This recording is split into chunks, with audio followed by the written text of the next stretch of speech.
Welcome to this edition of the Irish Megaphone. I've got a great episode for you tonight, so you don't want to miss it. Don't go anywhere. Now, there's at least a billion of you out there somewhere who have seen Pastor Artur Pawłowski's video of him kicking police out of a church in Calgary in Canada. If you haven't seen that video, then you've probably been living under a rock somewhere. Now, Pastor Pawłowski grew up in communist Poland and got up to all kinds of shenanigans before he became a pastor, of course. And guess what? We're going to hear all about it tonight directly from the horse's mouth because I've got him right here on the Irish Megaphone. Please be sure to like and subscribe because it really helps the channel out. And share the video, of course. As far as an episode title is concerned, I think I'll just go with Tyranny and Fast Food. No, Tyranny, Gorging and Fast Food Christianity. So let's just get on with the show.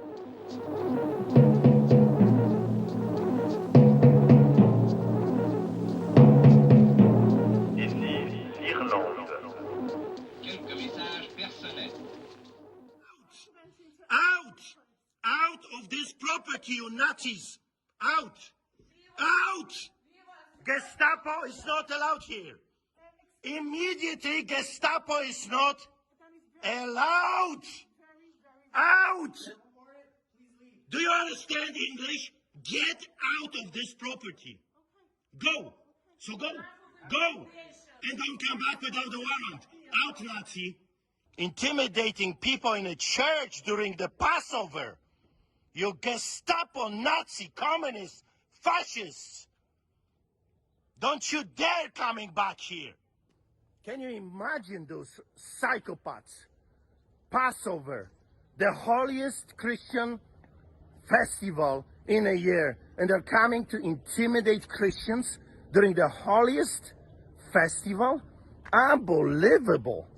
What is wrong with those sick psychopaths? Before I came on there, I got some intensive coaching how to pronounce your name correctly. Artur Pawłowski, isn't that correct? Yeah, that's actually pretty good. Pawłowski in Polish. Yeah. Of course, English doesn't have L. So how is my microphone? Is it okay? It's fine. I can hear you perfectly. I've got a good signal coming in here in my recording software, so it should be okay. I can adjust it anyway in editing later. I can hear you perfectly, so it should be fine. Should be absolutely fine. I was sitting at my kitchen table with my wife this morning, and we were actually listening to some of your testimony. It was in Polish, and it was a very, very interesting story. And I'm wondering, would you be willing to share some of that with us? I found the story about the hospital and your son fascinating. And yeah, sure. I think the listeners will be very interested in hearing that. Okay. Let's start. So you grew up in Poland and you moved to Greece and now you're in Canada. So look, can you just tell me a little bit about your life in Poland and how you eventually ended up in Canada and maybe a little of your testimony as well? That'd be just great. Okay, so yes, I grew up in Poland behind the Iron Curtain during the occupation of the Soviets, under the boots of the Soviets. Behind the Iron Curtain. So firsthand, I experienced communism and socialism. And of course, growing up in Poland, I've heard the stories over and over again about the Nazis, about the Germans invading Poland from one side and the Soviets from another side. And I've heard the stories of the Nazis murdering, pillaging, raping Polish people, building concentration camps. And I myself have been in Auschwitz-Birkenau, the biggest concentration camp in the earth. I have been there a number of times. Mm-hmm. Actually, almost every year, I try my best to go and visit that site. Just kind of like it's a good reminder. Yes. For what people are capable of if you don't put a check on their authority. So I grew up in a country hearing those stories from my grandparents and from the older generation, and growing up under communism and socialism, of course, I experienced that. I call it growing up in hell. It was hell on earth. People were depressed. Yes. The first thing that people were doing when you came to visit them, it was a bottle of vodka on the table because people are alcoholics, and that's the way they tried to survive. There was no hope. There was very little hope. 50,000 communists were ruling over 36 million Poles, and they were the kings. They could get away with the murder, if you will, and the rest of the people were their subjects, and they were commanded to do as they are told. Yes. I remember my first time in Poland was in December 1992. And I was there in December and January 1993. And I remember when I was there, I was kind of closely observing the people there, especially when I was traveling on the buses around Warsaw. And as I observed them, they kind of seemed to me to be under some kind of bondage, or were carrying a kind of very heavy depression or weight, you know. And I was saying it to this friend of mine there who was from the city, and she said, "Oh, you know, I never really noticed that." But then about 3 or 4 days later, she said to me, "Well, I've actually been thinking about what you've said, and I've started to watch people myself, and you're actually right, you know." So, you know, the way sometimes when you're in that situation, in one sense, you can be a little bit immune from, you can become used to it, I suppose. Yeah, you know, slavery is psychological. It's not only physical, it's emotional, psychological bondage. And just like you said, after a while, you may not take notice of what's really going on. You were born a slave, and people around you die as a slave. So that was me growing up. I saw the depression at every corner. The colors of the buildings, gray, dark, black. People's clothes were Yes, also the same way. that's So right. hopelessness, Yeah. bondage, slavery, Yes. and you know, if you wanted to achieve something, there was absolutely not really a way of achieving more. Everyone was supposed to be a good puppy, good slave, you know, on a leash. The communist government, the communistic party, were telling you what you can, what you cannot, and of course, a heavy dictatorship, heavy oppression, tyranny. If you were caught with, you know, a radio listening to a European news, you could go to jail. The police would come, beat you up, torture you, throw you in jail, and you would think to yourself, for sure, if I'm going to stand before the courts, they're going to vindicate me because we have a constitution that protects us and we should be free. But the courts were corrupted. The judges were doing only what they were told by the communistic party. So it was really, really bad. If you look at the stores and things that you needed for life, I had to stand every single week on Saturday, I remember, in a huge lineups just to buy a loaf of bread. Yes. And the lineups were unbelievable. Of course, they were, you know, you couldn't just go and buy sugar. There were stamps given by the government. You received a few of those stamps a month. It was rations, and you couldn't buy, you know, what you needed, a few kilograms a month of, you know, beef or pork or this and that. Everything was allocated to you. If you were eating more than what the Communist Party was allowing you to eat, you couldn't just go and buy. You needed those stamps, and that was for everything. Yes. I remember the periods of time when I was growing up that you would go to the store and the only thing you would see was vinegar, and that's it, because vinegar, the Russians did not steal vinegar from Poles, so that was on the shelves. And imagine a huge store, and the only thing you see is vinegar. I remember situations when my parents told me to stand in a lineup because someone said that in 3 days there is going to be a coffee, and you couldn't just go to store and buy coffee. And I remember the rotations. My father would go to work, then he would come back and change my mom. My mom went to cook, then I would come back from school and change my father in the lineup. And that was going on for 3 days just to buy 1 kilo of coffee. And that's communism. I think my wife has told me similar stories where she had to queue up. I do remember it because that was my first time ever in Central Europe, and the weather or the climate in Ireland is quite temperate, so it was my first time experiencing such cold. So I had to go and buy an overcoat while I was there, and I remember going from shop to shop as I searched for a coat, and I had a choice of either a black one or a blue one. Yeah. And you're privileged to be there in 1995 and 92. Yes. It just put 10 years before that. That Yes. was absolutely nothing. Even if you Yeah. wanted to buy a black one, you couldn't. You had to bribe. Everything was under the table. It was either smuggled or you had to bribe people to get something. A total depression. I remember the times when my mom would buy me a bar of chocolate with peanuts in it, Mm. and I received that once a year. And I would lick the chocolate around the peanut, and I would save the peanut for the next day because I wanted this to last a lot longer. People in a Western civilization do not really comprehend or understand what I'm saying. You have had so good for so long that those stories are like from Mars. Yes. But, police could come to your house 5 in the morning. They could beat you up, and there was no justice. You looked for justice, but there was none. It was only what the Communistic Party was accepting and telling you what was allowed and with whom was allowed.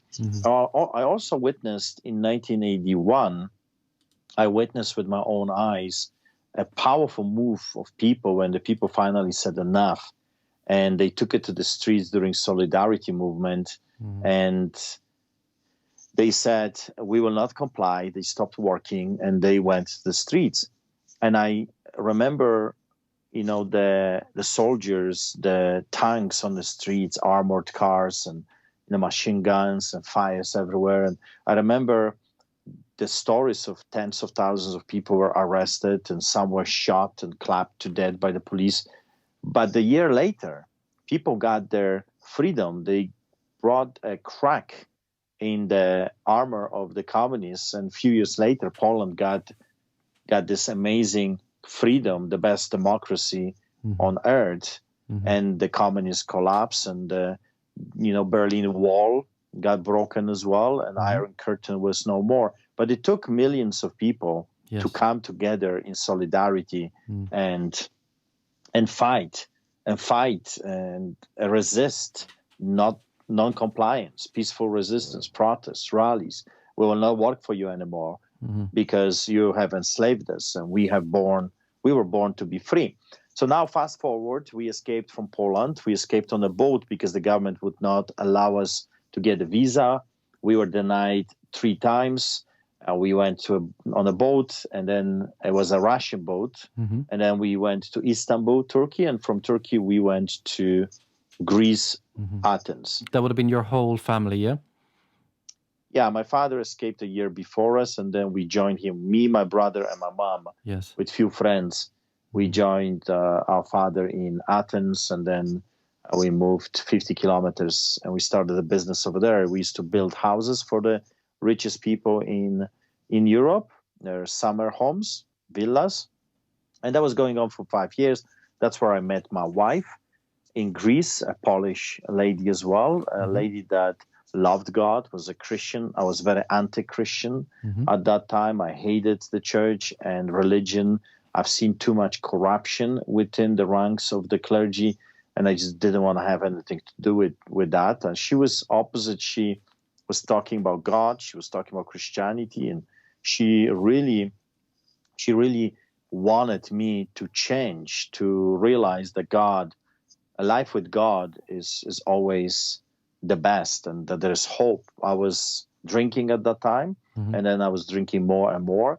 I was making good money, but I was very far from God. And that was going on for 5 years. And Canadian Embassy, contacted us. We went there in Athens, and they said, listen, we would like you to emigrate to Canada. Canada is an amazing country. It's a free country. No one will persecute you in Canada.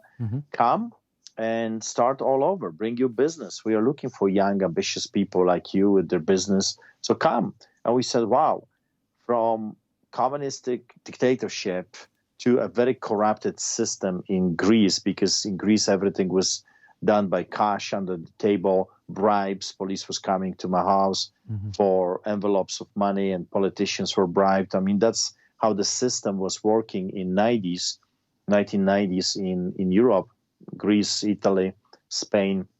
So we decided that this is the best thing to do for the family, to go to a country that respects the law and everything is going to be done according to the law. We can work hard, we can start business all over and achieve something.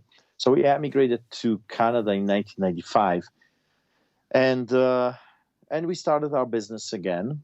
We started in construction because that's what I knew, how to build houses, and we became quite successful as well. And unfortunately, I started to drink more and more. The more successful I was becoming, the more out of hand I was, with clients and drinking. And my wife, all of this time, she fought for me. She took me to church and she reasoned with me and she talked and she prayed. And instead of me becoming better, I was becoming worse. And I remember in 1999, I received a prophecy from a guy that I was actually laughing at him. I said, "What a crazy guy." He said that God is going to take everything away from me. He said that because I am the way I am and I do what I do, how I treat people and my wife, everything is going to be taken away from me. Mm-hmm. And that's, I laugh at the guy. I thought he's crazy. Mm-hmm. But 3 months later, I end up with a big trouble. For 3 months, I had about 50 job sites and my clients stopped paying. Every job site, something was missing, something was stolen.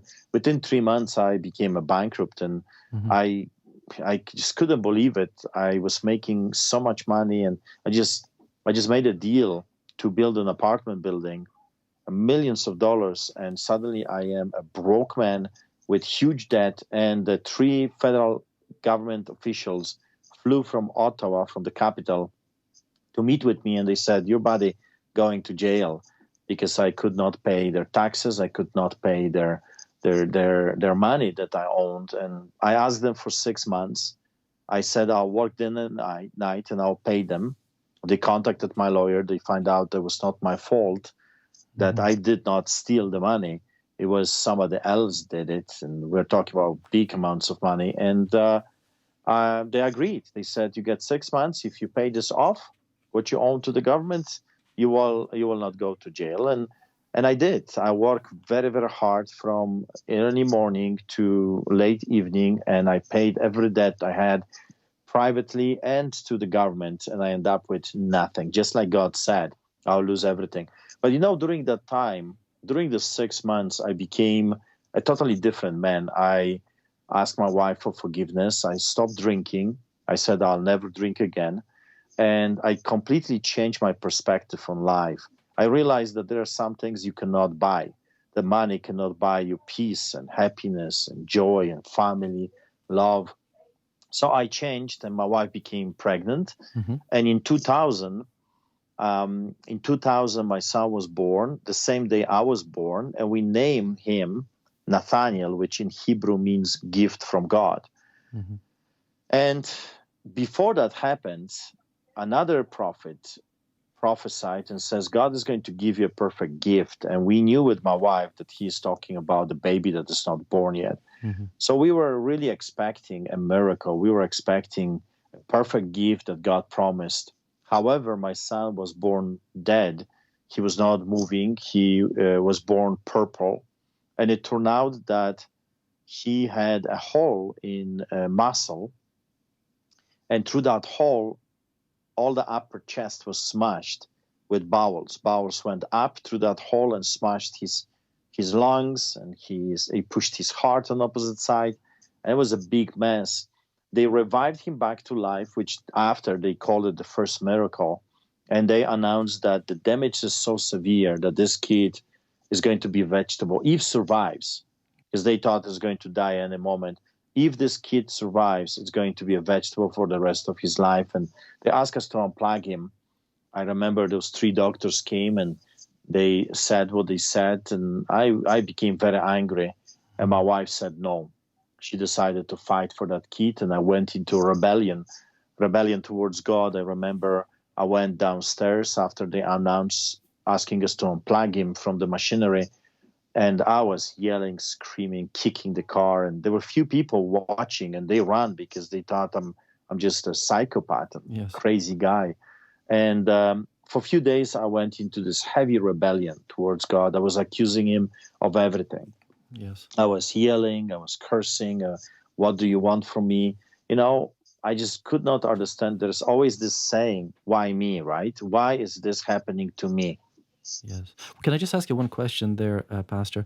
Was it a case of, were you any kind of a religious person when you were growing up, or is it a case of that this is something that just came into your life when you met your wife, or do you know what I mean?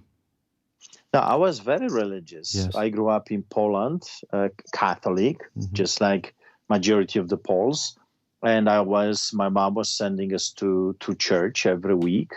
Every festival, we attended the church. We celebrated every festival, every tradition in the Catholic Church.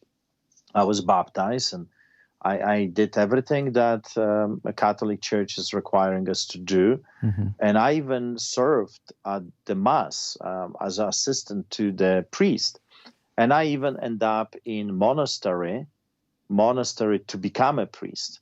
So I wanted to serve God. I knew there is God, and I wanted to serve him. However, when I was in the monastery, I saw the hypocrisy of the Catholic Church. I saw my older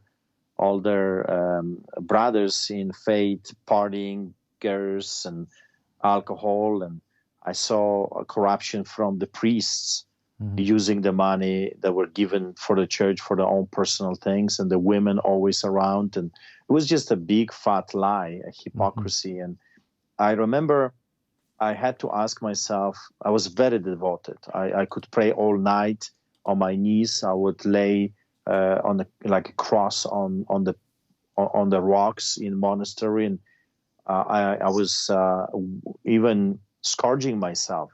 Yes. So I did everything I knew at that time.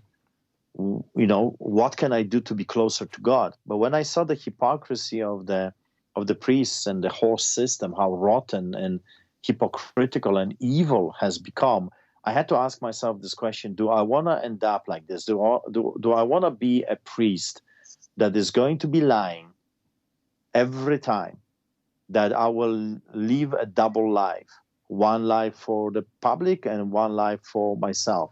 I always knew I'm going to have women. I always knew I'm going to be, enjoying life, and I wanted to have children. So I knew I'm not going to keep the vows just like those other men. And I just didn't want to do it. And this hypocrisy of the whole system turned me so much away that I end up in the business realm. So 180 degrees, totally opposite direction.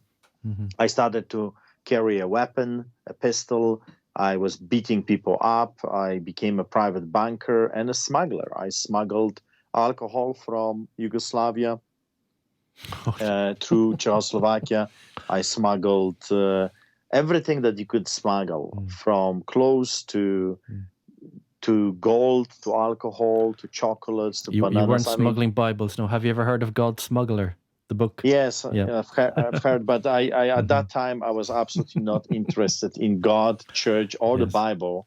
I was interested in partying, girls, and drinking, and making money. The more, the better. So I became very successful in doubling my investments within 3 days, and I could go to a store, to a disco, and buy 30 champagnes and just have a huge party. And everybody knew that you don't mess with me, because if you do, you can end up not where you want to go, and that I have money.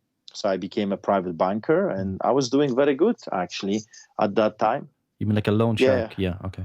Yeah, I went to Russia, and we were smuggling a shipment of gold, and we unscrewed the train to put the gold within the train. And I remember having conversations from people from Kazakhstan, and we were thinking of smuggling a big shipment of guns, bazookas, machine guns, from Kazakhstan, former Soviet Union, to Poland. And that's where we emigrated to Greece. So that was actually a God divine intervention that he took me out of Poland, because I would end up probably a big mafia guy, or I would be dead, or I would be killing people. Hmm. So we're in Greece, started business over there, and then fast forward, we are in Canada. Hmm. So you're in the car park of the hospital. Yes. Yeah. So that was going on for a few days. My rebellion towards God. My wife, in other hand, was praying, called everyone, and I call that time pilgrimage, because we're talking about a huge amounts of people that started to come to the intensive care children's hospital in Calgary, just to lay hands on that kid, just to pray, just to prophesy. My wife was reading the Bible to him, playing Christian music 24 hours a day. And me, I was in the rebellion, a complete rebellion. So fast forward, days were passing by. The doctors were not giving any chance of survival for that kid. And then suddenly, I'm coming to the church, and my wife, this was how we were doing. She stayed there all night, all day, until I came from work. And then she went to the house to change, shower, something to eat, and she would come back a few hours later. So I'm standing over there in this little room, all sterile, and a white and purified, and everything is, in intensive care, so white and pure. And this little body, this little baby, he had, the machinery was doing everything for him. He did not even have one vein that they could put their needles in. Everything was taken, from legs to arms to head. Everywhere were needles, and this machine was breathing for him and doing all the other parts. It was a horrible thing. And then suddenly, and if you would say to me just the day before, if you would talk to me about visions and dreams and from God, I would say you're crazy. Yes. But I'm standing over there and I'm looking at this kid, and then suddenly I have a vision. And it's more than a vision. I'm being taken to the place in Gethsemane, and I see Jesus Christ, and I knew right away who he was. And I see him sweating with blood, and I see suddenly a big mob, like thirsty hyenas, like wolves, coming to arrest him. And they were thirsty for blood. And it's dark. It's the middle of the night. And then I see violence. And when he said, I am, I saw a powerful power that knocked those people to the ground. And then I saw them trying to stand up, and they were all kneeling before God, trying to stand up. They arrested him. The beating started. I saw the punches, the slaps, the insults. I saw mockery, them laughing at him. It was a bizarre thing. I didn't know really what's going on, except I am taken 2,000 years back, and I am in the middle of this situation. No one sees me, but I am there. I'm standing there, and I see every detail. Jesus was arrested by over 1,000 people. There were soldiers with clubs, with their swords, with all kinds of different things, and dressed weird way for me. Those were the Pharisees and the Sadducees and normal people and temple guards, and I saw soldiers, Roman soldiers there. So this type of mob came to arrest Jesus Christ. They took him to that place where they were talking to him, and there were a number of different people talking to him, and insults and punches and blood. I remember this young guy, he was about 30, and he ran towards Jesus, and everybody's laughing and angry, and they just want to kill him. They already decided. They hate him so much. And this one guy runs with the beard. He runs towards Jesus, and he grabs Jesus's beard, and the impact and the force of that ripped a portion of God of Jesus's beard out of his with his skin out of his face, and that blood gushed on me, like sprayed me. I couldn't take it. I just ran. I started to run from the hospital, and when I was running, the vision ended, and I didn't dare to come back Yes. to that place that day. And the next day was the same thing. I went to work, came back, replaced my wife. She went to the house, and I stayed over there, and boom, I was taken to the very place I left the last day. I was shocked. I mean, I was literally shocked. I saw Jesus talking to Pilate Pontius. I saw the discussion. I could hear what they're talking about. And Pontius Pilate was very, very intrigued by Jesus. He was actually curious. He really liked to talk to Jesus, and he was very, very interested in Jesus. And then I saw the whippings, the scourges, the horrible tortures that Jesus endured. I ran away for the second time, and I calmed down outside of the hospital, and then I decided to come back again. And I was hoping that this vision would never start again, that this horror that I was observing would not appear again. And behold, it started the very place it was cut off. And I stood over there and I realized that someone that wants me to see this is not going to let me go off the hook. I need to stand. I have to listen and see this to the end. I cannot run. So I stood over there and I saw the crucifixion. I saw the mocking, the laughter. I saw a city, and many people observed that, and they were sitting on the rooftops. There was lots of people on the rooftops, and they were observing as Jesus was walking, and they were observing the crucifixion. When Jesus was crucified and he gave up his ghost, there was an earthquake, a global earthquake, like the whole earth split in half. I saw darkness that you cannot comprehend. I've never seen darkness like that you could not see a thing. There was nothing, no star. Everything was just black. And then I saw creation. I mean, this was, I think, the weirdest part. I saw a speck of grass, and the grass was crying. And then I saw a little bird, and I saw the eyes, and the tear was coming from that bird's eye. Creation was crying because the creator was giving his life for the creation. It was remarkable. And then everything was over, and I've heard a voice, like you hearing me. He said to me, "What would you do to save your son?" And I said, without even thinking, he said, "Tell me to kill, and I will kill. Tell me, I'll wipe out half of this hospital if needs be." And then he was not shocked by my answer. He just continued, and he said, "But you cannot save your son. But I could save my son, but I didn't do it. You know why?" And he paused. And then he said, "For you and for the rest of the people." And I'm telling you, at that moment, I realized how evil, wicked of a man I am. I realized that we're talking about two fathers. Both of them are talking about the son.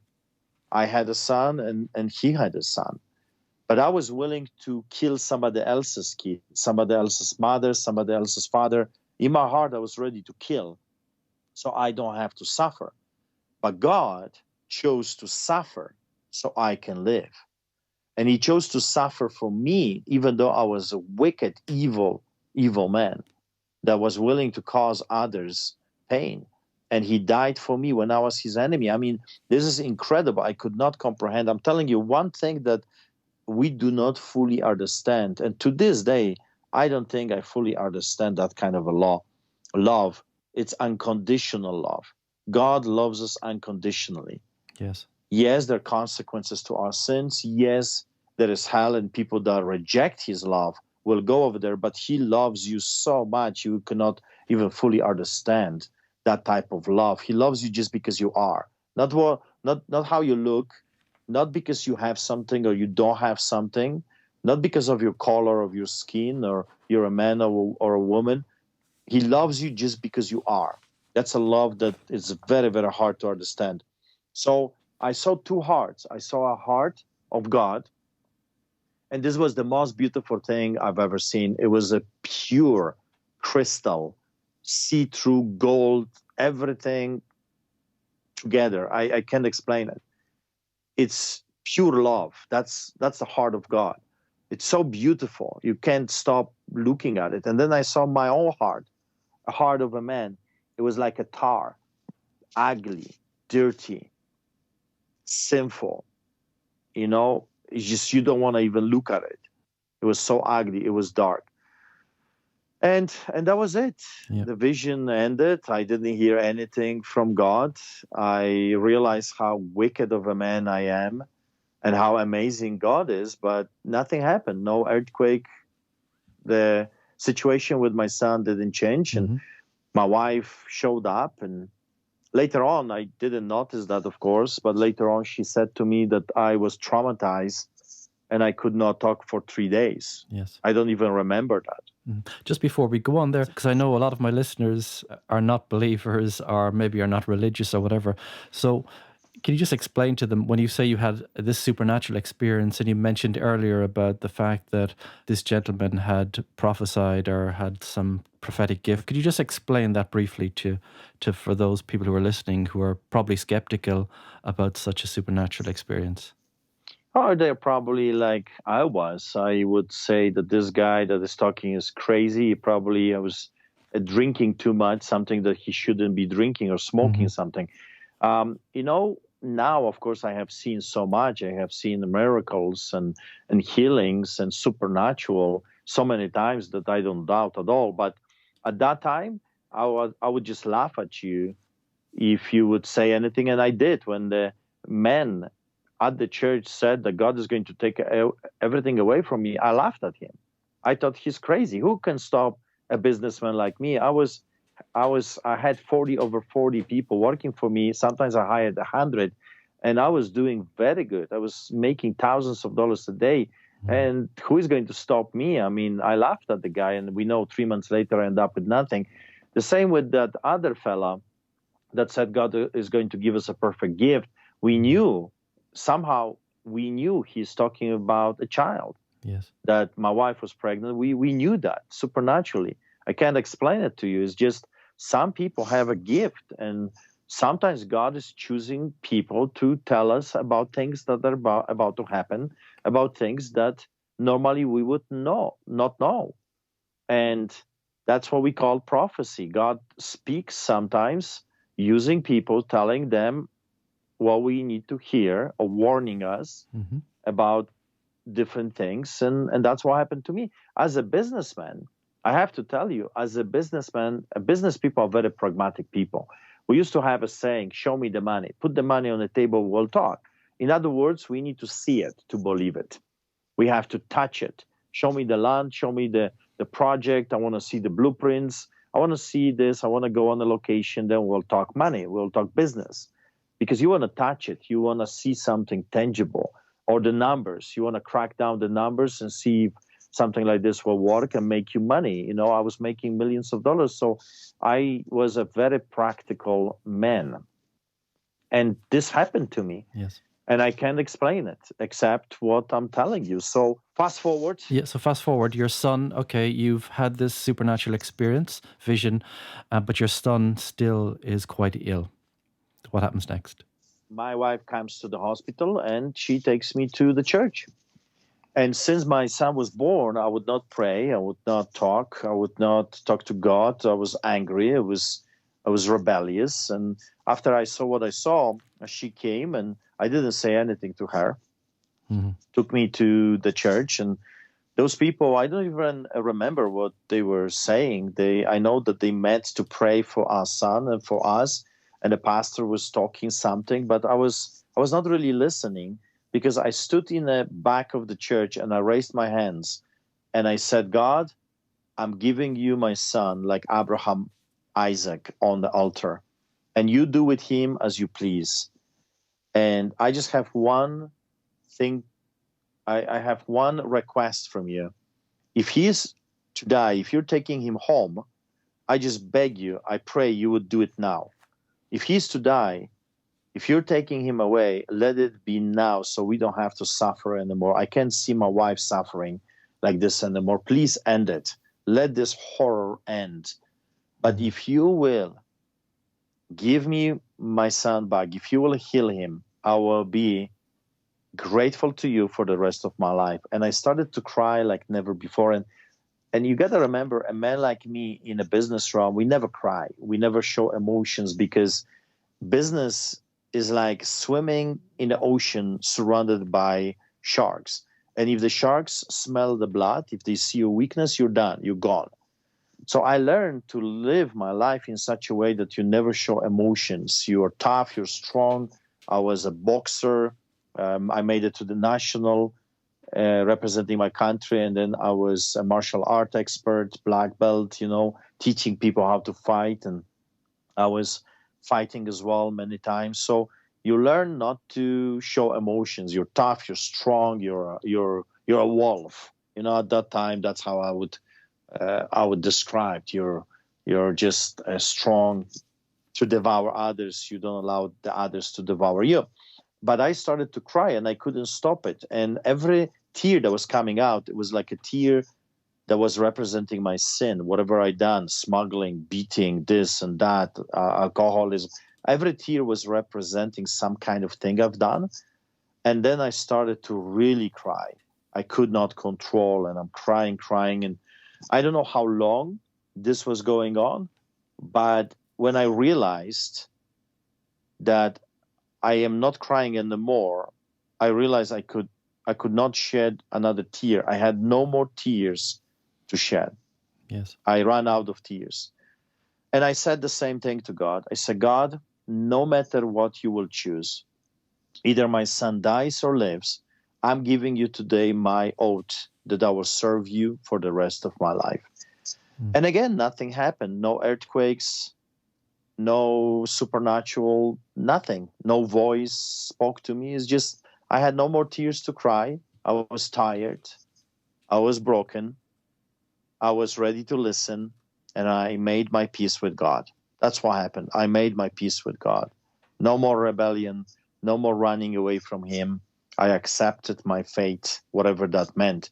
And I went to work the next day. Nothing happened, no phone calls. I came back, and the same scenario. I was thinking, I was walking through the hallway of the Children's Hospital in Calgary here, and then suddenly people started to point a finger at me, and they said, that's the father of the star baby. That's him. That's look.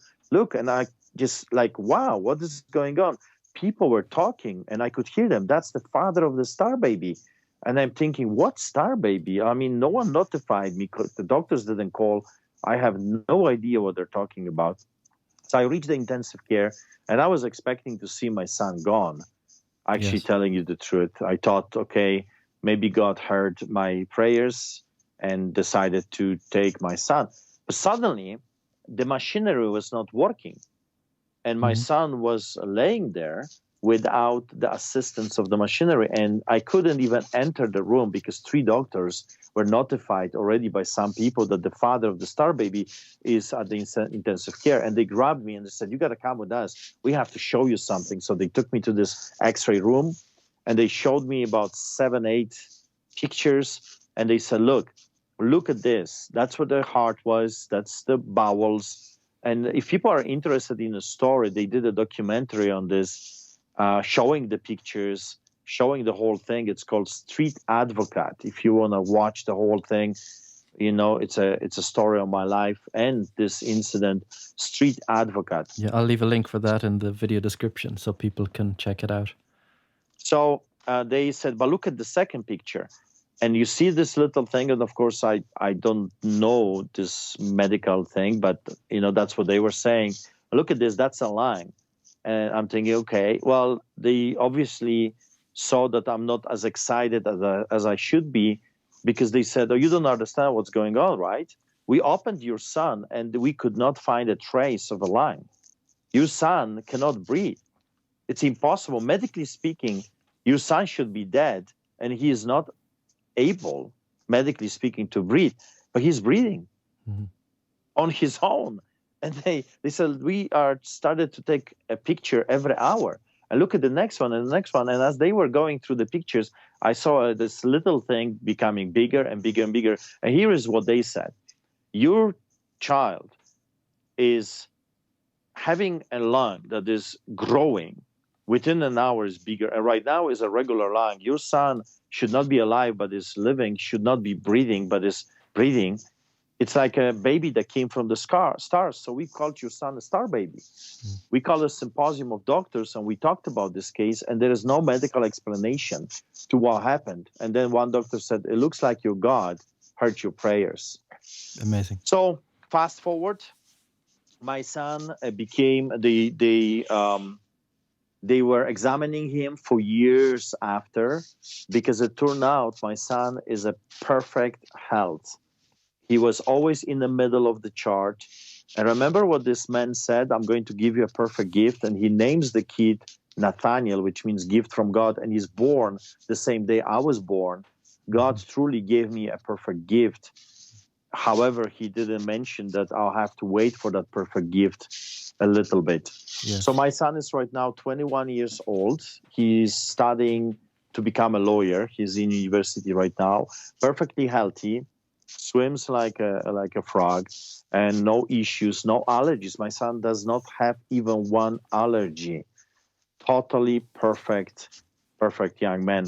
So that's what shook my life. Yes. However, remember what I promised God. I said to him, I'll serve you for the rest of your life. And I thought I'm going to be serving God from the business realm, that I'm going to be a businessman that is going to write big checks and support the church. However, in 2005, I'm sitting in my fancy office in Bankers Hall. I had my development company, building company. I was building houses for millionaires, and I had my media company, voted the best magazine in the province. And I hear the same voice that spoke to me 5 years before. And I'm already on the streets helping the poor. I was hiring the homeless to my company. I was feeding the poor. I was doing lots of stuff, lots of charity, but part-time, because I was still a full-time businessman. I was running a number of companies, and I was making lots of money, and I had 7 houses and lands, and life was good. I was eating in the best restaurants and was meeting politicians. Only 7. Yeah, only 7. Plus, I had some other properties. And it was good. Within a few years, I managed to make a good business. And I hear this voice sitting in my office, and the same voice that was speaking to me 5 years before, this is what he says to me: pack your stuff from your office and go out in your underwear and do not look back at Egypt. And, I'm a Polish man, so I'll explain it to you what that means for a Polish man. That means leave everything behind. Go in your underwear means go the way you stand. Yes. That's how you are. Just leave the whole thing behind and do not look back in Egypt. And, I stood up. I had a prayer with another lady that was a born-again Christian. And then I left, and I never went back to my business. I lost millions of dollars. I lost my houses, my properties. And I went full-time to the streets. I organized something that right now around the world is known as street church. Yes. Street church is a very simple concept. I always like to simplify things, not complicate them. It's a church on the streets. And it's because it's on the streets, it's not only worship, it's not only prayer, testimony, preaching, it's also food, because people that are coming to us are hungry. So we have a grill, barbecue, we have soups, we got everything, whatever we receive, we will have. For the homeless, we'll bring clothes, we have halfway housing, we help them whatever way we can. Mm-hmm. So that's what we're doing. And I started to do that full-time 2005. The moment I walked from my office, from my business, I end up on the streets organizing church on the streets. And we were so successful that within first 3 months, we took 600 people off the streets. And we baptized them in the river. And it was like incredible things. Many people were healed as well. People with aneurysm would come back and they said the doctors gave me 6 months jail, but here's the paper. They did after the prayer, they did an X-ray, and the thing is gone. Stuff like this was happening on a regular basis, and the authorities took notice. We end up in the papers, and I started to have visitations from the police, from the bylaw officers, and I was told that I am embarrassing the city by creating those big lineups of hungry people. When the people drive by and they see those huge lineups of homeless people, I embarrass the city of Calgary. So I started to get tickets. The police started to come to me. I was arrested dozens of times. I received over 300 tickets, and I stood over 100 times before the different courts, from civil, QB to criminal. I fought with a number of attorneys, crown prosecutors, minister of justice, attorney general, number of premiers, number of mayors, MLAs, MPs. So that was going on for 10 years. Yes. And I won. I stood my ground. I won my rights, and I never stopped feeding the poor. And for a few years after that victory, I had absolute peace. I received special permits. The city didn't oppose me. I became like a symbol, a little bit like a symbol of resistance. I received the Freedom of Speech Award. I became a chaplain for the Israeli organization. I traveled a lot. I started about 40 ministries like this.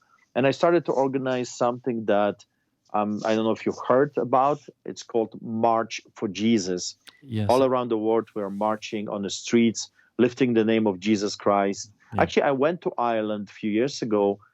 I was just going to ask you about that, because I heard you say in an interview recently that you were in Ireland, and you said that you basically weren't well received, or it didn't work out the way you had hoped. What actually happened there, Pastor? Actually, I was completely rejected.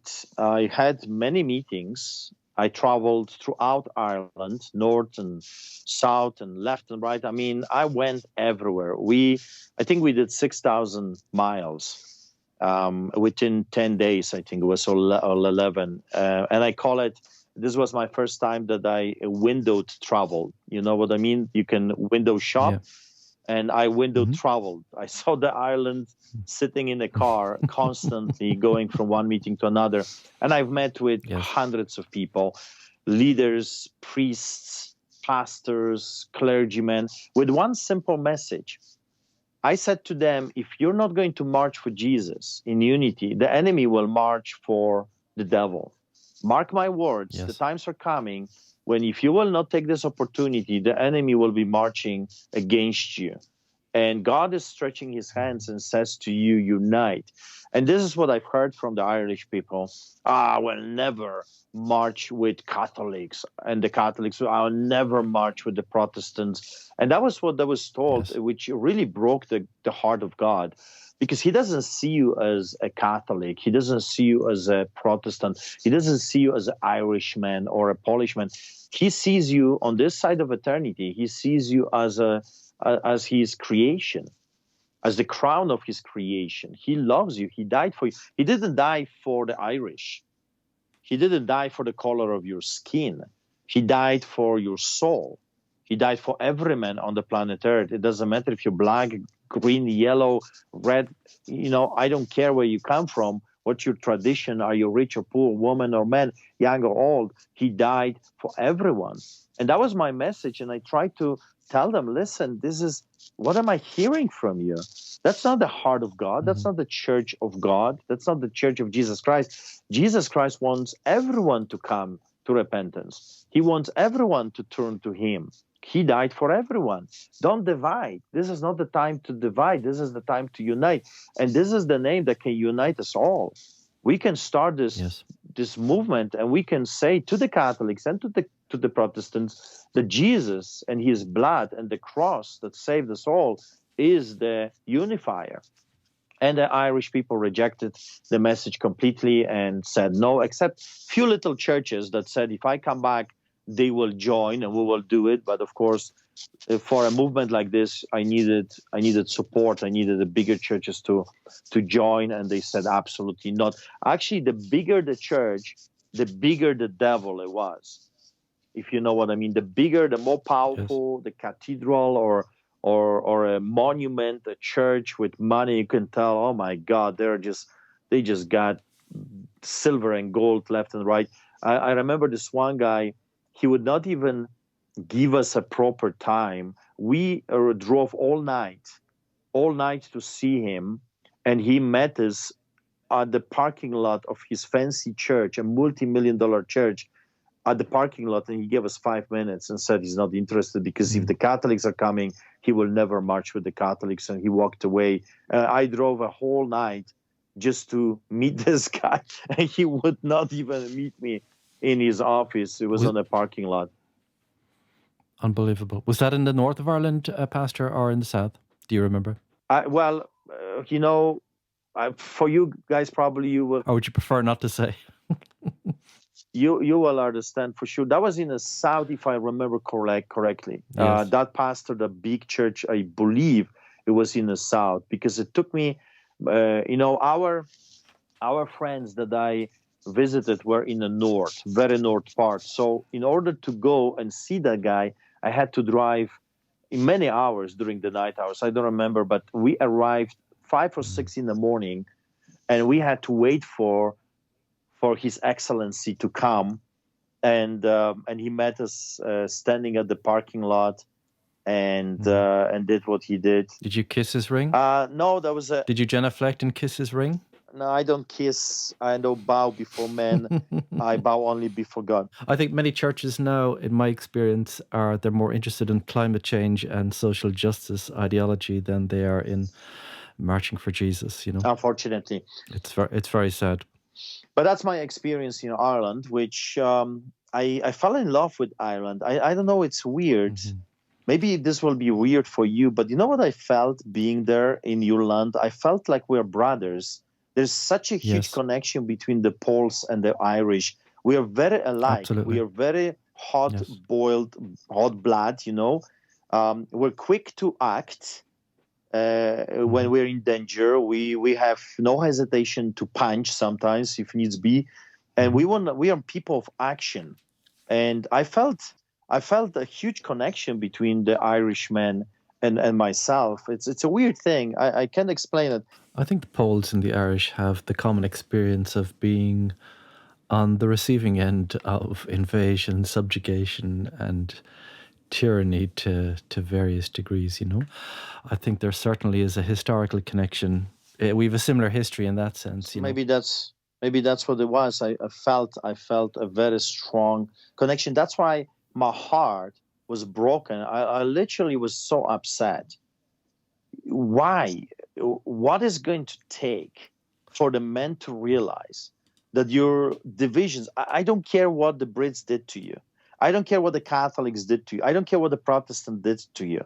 Now it's washed with the blood of Jesus. We have to move above that, because if we will not be able to fly above that dirt, yes, terrible things happen. My best friend is a German. It's a very similar situation. In Christ, he's my brother. He's my family. Yeah, he's a German, and Germans did terrible things to my family. I have Russians friends. Lots of Russians are coming to my church here in Calgary. And I'm telling you, I love them all, because I don't see them as Russians. I don't see them as Germans. I don't see people as blacks and whites and reds and yellow. I have Asians, Chinese coming to our church. I love people. I love their souls. Jesus died for the soul. And I was hoping that the Irish people, because they were so betrayed and beaten and invaded, just like you said, and oppressed for so long, I thought maybe Jesus will unite them all, and maybe they will do their best to fly above the dirt of the past hurts. Because Jesus says, if you want to be forgiven, you got to forgive. If you don't forgive, it will not be forgiven to you. We got to forgive. Yes, terrible things happen. No one is denying history. No one is saying that good things happen. Both sides, terrible things happen. Germans did terrible things to Poles, and I'm sure Polish people did terrible things to the Germans through history. However, if the blood of Jesus, the cross, and the name of Jesus Christ cannot unite us, we are pitiful. We're the most pitiful people on the planet Earth because now we have no hope. At least a Gentile, an atheist, he still has hope. But if we were enlightened and we still choose to hate and not unite because of the past generations, then we're pitiful creatures and we have no hope. So going back to the story, the COVID hit, and as around the world, the attack is very similar. We were told that feeding the homeless people 13 months ago, I had 12 officers showing up at street church, and we were told that feeding the poor is now illegal again, and that I am to stop doing this because we're in the middle of the deadliest pandemic, blah, blah, blah, blah, blah. If I don't do it, I will be punished, arrested, and possibly I will end up with $1 million fine. So I said no. And I was the first clergyman in Canada to receive, I call them the COVID ticket, $1,200 I received. And then suddenly I was told that if I don't stop doing what I'm doing, feeding the poor, taking care of those that no one else takes care of, the people that are living under the bridges and in bushes, the people that are barred from every shelter, if I don't stop taking care of them, I'll be arrested and ticketed with $1 million ticket. And I said no, and harassment started to happen. And what was happening was that from time to time, they would show up in the outdoor church. They would take pictures of our parishioners. They would take pictures of our volunteers. The harassment, I would end up with another ticket. It was in the news. And it was like a game of them saying, look, we are cracking down on the churches. We are penalizing the pastors. And we gave him another ticket. And that was going on until December of last year, 2020. I kept feeding the poor. We feed thousands of people. And we have been feeding the Native American Indians in the reserves. And we didn't stop doing that. And of course, the government was not very happy. In December, Canadian government declared that Christmas is canceled. And that's how they said it. We are canceling Christmas. Yeah. And I said, you know what? I sent a public message that we're canceling the government. They cannot cancel the Christmas. And that I invite everyone to come to the biggest Christmas celebration in the country right at City Hall. And we did it. We had the biggest celebration in the country against the rules. During that time, we were told that you can't even visit your parents for coffee. You cannot have your Christmas dinner. You cannot see your children. You're isolated prisoner in your own home. Yes, same here. Mm-hmm. We went against that. Of course, I want to say this to you and to your listeners. I've never stopped meeting with my friends, and I will never stop meeting with my friends. I never stop meeting with my parents. Actually, I have people, including today, I have people in my house every single day, even though it's against the law, because this is not the law of God. This is a law from the pit of hell. Yes. I do not work for the devil. I do not work for the government. I work for my God. And my God says love people. And I cannot love them on a Zoom chat. Mm-hmm. Yes, of course. I just can't. We have been created like sheep, and sheep like to be together. They get comfort by coming together. They get strength by coming together. They feel the warmth of their body, and they fend off the wolves. The rams are protecting the flock, and of course we got the shepherds. And as a shepherd, God gave me a job, and the job description is very clear.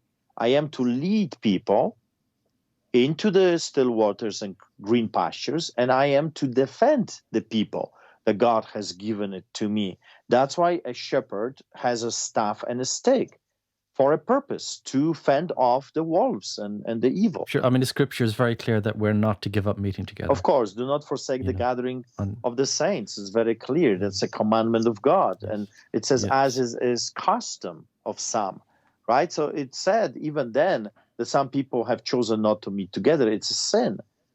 Also Jesus says, if you love me, obey my commandments. And God's commandments are very, very clear. First of all, meet. Yes. Second, lay hands on the sick. The government says, I cannot lay hands on anyone because it's this deadliest pandemic, blah, blah, blah. But my God says, if there is anyone sick among you, call out the elders, lay hands on them, right? Pray, anoint them with oil. I cannot do that if there is a physical distancing happening. So I've chosen not to obey the orders from the pit of hell. And going back to the Christmas festival, I've called the Christians to come, and we had a huge amounts of people coming.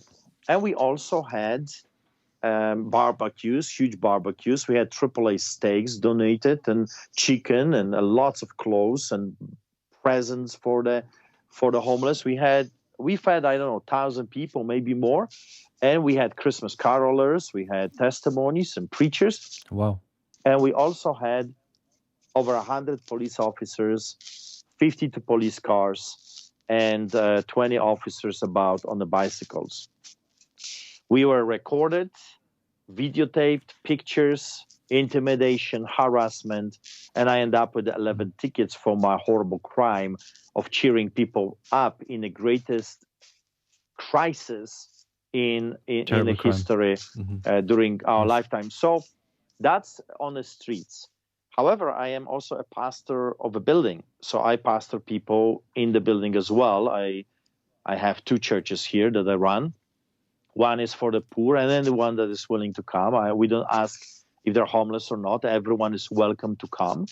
It's an open door. It's in front of City Hall in the park called Olympic Plaza, where we feed the poor and we conduct church services. There is worship, preaching, testimonies, prayer. And we have a building that we meet. And they started to show up at our building location. So first what they did, they started to block our driveway. And they would block the driveway, intimidating parishioners for driving in. They would take pictures of everyone that was daring to come. And it took us about an hour to fend off those wolves and unblock our driveway, because I said, you're trespassing. This is against the law, what you're doing. You're here.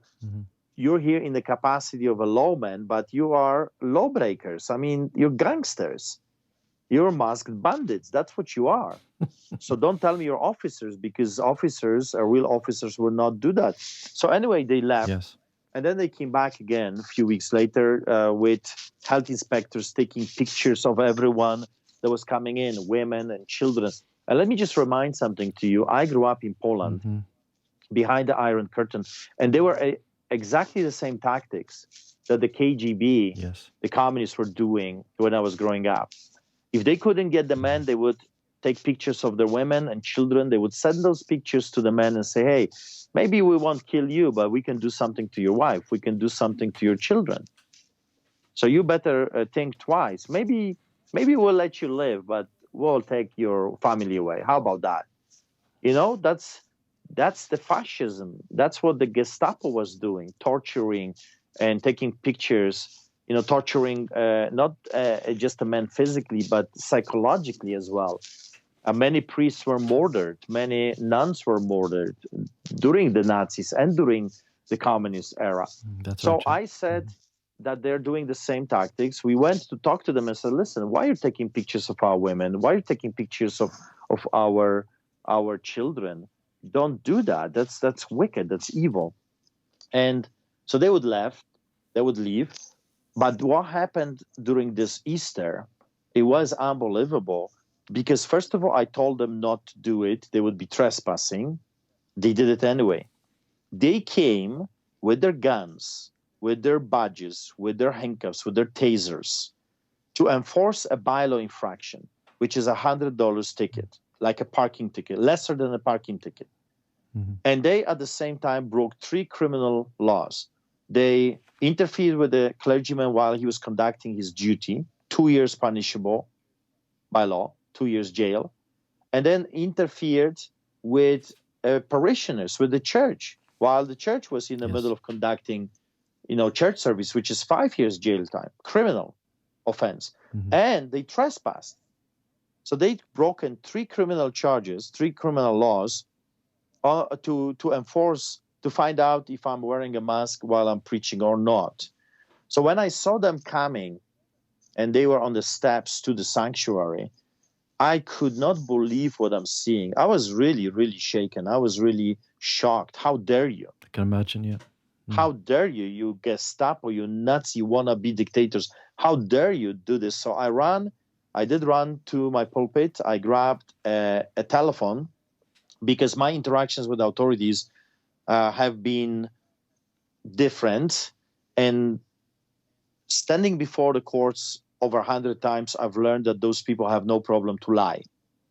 They will swear to uphold the law and speak the truth, and then they will lie. And they will manufacture document, and they will say, I've done something I didn't. That's why I record. Yes. I record everything I do, because many times I was in the court and they would say that I've done something that I didn't. If I didn't have the video recording of the incident, I would be in jail to this day. So I grabbed it, I recorded, and the rest is the history. The only thing it was in my heart, I was preparing myself for the sermon, Let My People Go, so they can worship me in the wilderness. It's Passover, it's Pascha,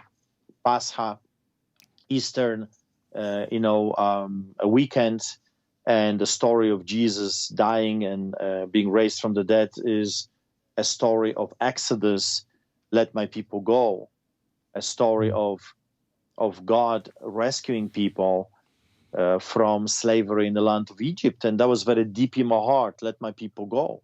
So when I saw them, I had this in my heart, get out.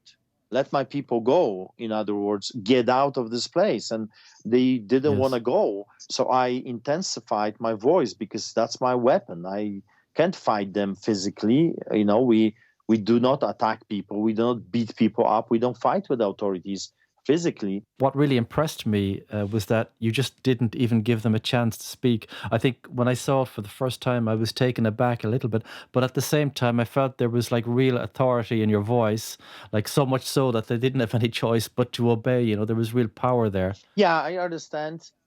I understand that some people will hear this and look at this and say, this is just too aggressive. But you got to understand, I have so far 28 COVID tickets. How many you have received? Yes. I would ask the people, to my critics, how many have you received? And they would say none. So you're eager to criticize me. And I have millions of dollars in fine right now, millions of dollars in fine. Yes. And you're criticizing me for kicking them out, while I have been subjected to this harassment and intimidation for the past 16 years.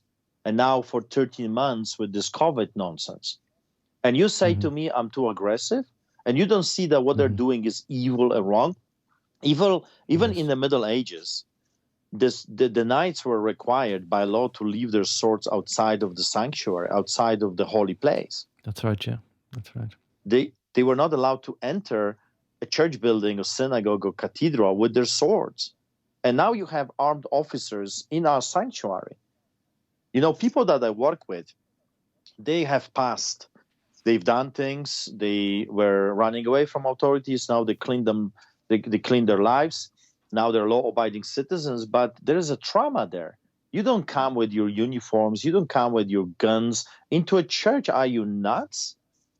You must be a psychopath. You must be a wannabe Nazi, dictator, communist, Gestapo, because who normally would do such a thing? It's like me walking with a shotgun to a mosque. I will be dead within seconds. Yes, of course. Yeah. Are you insane? So what I did, I raised my voice. A friend of mine counted that I had to tell them over 30 times to leave. And they eventually go. I told them, if you want to come back lawfully. So I said, come back with the warrant. I did my little commentary, and you know what? The truth is, I didn't think twice about this video. I uploaded it before the service started, and then I went to worship, and people were worshiping and praying, and I delivered a sermon on actually Exodus, Let My People Go. I, of course, said to the people, I commented, I did my commentary on what we just witnessed, and went into my preaching, and then I prayed for the church, which I always do. I anointed them with oil. I always lay hands on the people, and I pray, and that was it. I didn't think twice about the video. Actually, this was not my first interaction with authorities, and I thought, well, maybe a few people will watch it, maybe a couple thousand people, like always. I think think it's like 70 million now or something. Now it's over 1 billion. Is it 1 billion? Is that all? Over 1 billion. Yeah, I was told that over 1 billion people watched this, and it was a #1 video during that weekend on Earth. #1 played video on Earth, because Incredible. this video was copied tens of thousands of times by so many media outlets and so many private people that you will never be able to catch up. Like, I mean, tens of thousands of downloads that people did and shared it on their platforms. I think the biggest I've seen, it was in millions of views on just one outlet, and there were many. So when I turn on my telephone, I was like, what is going on? I mean, like, wow. I said, this video, I would never imagine that me yelling at them and fending off the hyenas. But I think many people, Pastor, would have been very much inspired by that video. I think it just struck a chord with so many people. I mean, people have had such a tough year with all this nonsense. It just struck a chord with people, and it just went viral. That's how I would see it. I was inspired myself when I saw it. When I first looked at it, I was chatting to my wife about, we were looking at it on the iPad, and I was kind of saying to her, well, look, I think what he's doing here, he's speaking to the uniform rather to the actual people themselves. For those who would think that you were being a bit too aggressive. Would that be the correct interpretation, or do you feel that these individuals have kind of given themselves over to the dark side? Well, we do not fight with flesh and blood, so let's just put that foundation. However, the flesh and blood have chosen to do a great evil. So yes, if I was living during the Nazi era, of course, the whole system was rotten. The whole system was evil from the pit of hell. Yet, at the same time, we have to understand that those people had a choice. Those SS officers, they had the choice. They could refuse the order. Yeah, they will be shot dead, of course. But I would prefer to die by defending life than taking life. Yes. In the end of the day, you have a choice. And those people that entered that building, they had the choice. They did it willfully. They have uniforms. They are representing the law, and they willfully have broken the law to enforce a minor infraction. So they've chosen to do it. But you're right, because I was not really addressing individuals. What was coming out of my heart was, how dare they, those people, the politicians, the mainstream media liars, and those people here, how dare they infringe on our rights? How dare they lie and manipulate for so long and deprive us, free people, from our time of peaceful worship? The audacity of their action, it shook me, really. It was everything in me, the anger, the holy anger, it was culmination of months of being lied to, manipulated to, and threatened. I had officers in my house during the night hours. I had detectives coming to my house, delivering a BILO ticket, and I would have 100 officers at our Christmas celebration. And many times I was surrounded by so many police that sometimes was more police than the clients and the volunteers. And so this is a culmination of all of those months of being subjected to illegal actions by the authorities. So, of course, yeah. I've just been reading Dietrich Bonhoeffer's biography. His view of Christian duty, or the duty of the church, is like he'd based 3 basic points: that when the state essentially steps out of its laneway or veers off course, it's the duty of Christians to call out the state and correct it. And his second thing is that it's the duty of Christians to also stand up for victims of the state's unjust laws, whether they're inside or outside the church. And his third point is that, if all else fails, to put a spanner in the wheels of state machinery as a form of resistance. Why is it that Christians, do Christians really understand that we are not obliged to give unlimited obedience to the state, especially when the state is passing or enacting ungodly and immoral decrees? It just never ceases to amaze me how Christians think they have to obey every ridiculous law government comes out Well, with. I think the biggest problem we are facing right now, the Christians do not know the Bible. They just don't know the Bible, because if they read the Bible, they would see Shadrach, Meshach, and Abednego disobeying the law. They would see Daniel disobeying the law publicly. They would see Esther breaking the law, risking her life. They would see Mordecai risking his life by not bowing before Haman. They would see Apostles, chapter 4, book of Acts, saying, you be the judge whom we are to obey, man or God. And then chapter 5, they're saying we must obey God rather than man. So man, why? Because man is sinful. Man is crooked. Man is, corrupted, is greedy. Man will pass laws to enslave people. Jesus passed laws to set the captives free. The truth sets the captive free. So this is the greatest fight against the truth. And the enemy doesn't want the people to hear the truth. That's why there's so much misinformation, so much lie. So Christians do not know the Bible. And the second thing, the leaders that we have right now are sold out, cowards. They have sold their inheritance for a bowl of soup, for comfort, for money, for silver and gold, or they just simply denied Jesus Christ, just like Peter did. They don't want to pay the price. It cost the Father his Son. It cost the Son his blood and his own life. It cost the disciples, most of them, their lives. Pick up your cross, Jesus says, and follow me. But today's Christians, they want to have everything best now. Have your best today. Shallow Christianity. What we are seeing right now is fast food Christianity. People don't want to spend too much time. They don't want to come for a prayer meeting. They don't want to fast. They don't want to rally. They don't want to do much. They don't want to pay the price. So when someone comes and says, hey, here is the price that you have to pay for being a real Christian, they will find 10,000 different excuses why obey the devil rather than to obey God.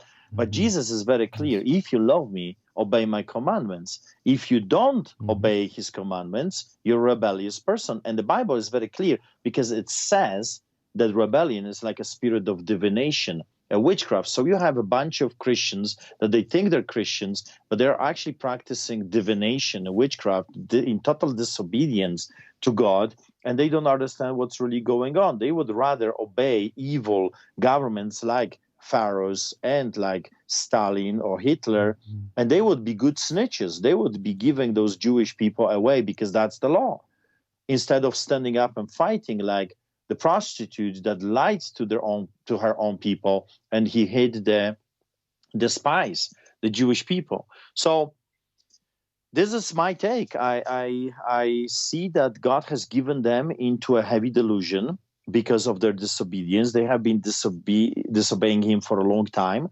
They don't know the truth, therefore they cannot be set free. And when a lie comes, and a lie is very clever because it doesn't come in the form of just a lie. It comes in the form of lie mixed with the truth. And always when you mix the truth with the lie, you always have a lie, always have a poison. Yes. So now they're seeing a little bit of truth and a lots of lie, and they take it as a truth. Therefore, they're poisoned and they're dead.